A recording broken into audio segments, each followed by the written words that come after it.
Then working backside cutoff, same thing. So now we're working outside zone to the left here, okay? In this instance right here, absolutely, by all means, lose ground to gain ground. Okay, does that make sense, Coach? Okay, so talking front side, you know, your question was initially, do you tell them to lose ground? No.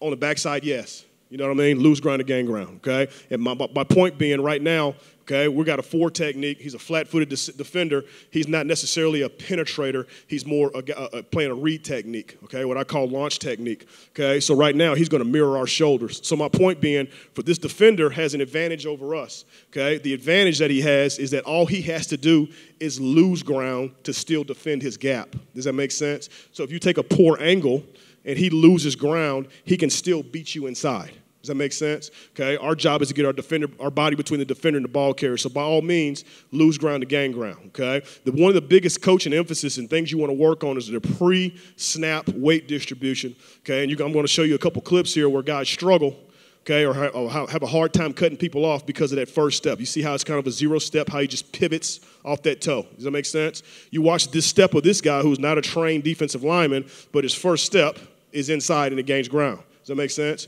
You watch the step of the offensive lineman who I guess is quote-unquote trained by me, okay, and his first step is a pivot step. You see it? How it gains no ground. He steps behind himself. Does that make sense? So effectively, we're talking about it being a race. Well, we just put ourselves at a disadvantage to run the race. You guys with me on that? So that's your coaching emphasis. That's where you got to get guys to clean that up, okay? And you'll see several guys doing it wrong. I think not necessarily a bad job here, but you can see how little ground he's gaining, right? Is it an effort deal? No. Okay? But again, along the lines of my premise, a football player is won or lost in about what? About a second. You guys with me on that? Not an effort deal, busting his hump here, right? But again, when he's playing a real-life rep, okay, trying to cut a defender off, probably not going to get that done, in my opinion. We go play Florida next year, I can assure you that ain't going to get her done, all right? So just different clips and different examples of it here. Here's a better example, okay, of guys stepping and opening and reaching guys, all right? And just, you know, as a coach, he's giving your guys stimulus. You can see him here, my left, playing right tackle here. You see his left foot. You guys see it, how he just pivots?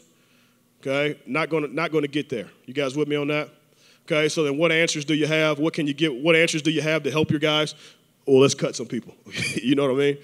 All right, so then working the same thing, all right? When we talk about backside cutoff, we're cutting people, we tell our offensive linemen, number one, we try to give them an aiming point, all right? So this is our graduate assistant here, Coach White Barbo, all right? And we tell him that right now, Coach White Barbo is about 6 foot tall, okay? There's where your aiming point is, about the top of his kneecap. You guys see it? So having a visual landmark and not just cutting the cut. The next thing we tell them is don't cut where they are, cut where they're going to be. Everybody with me on that?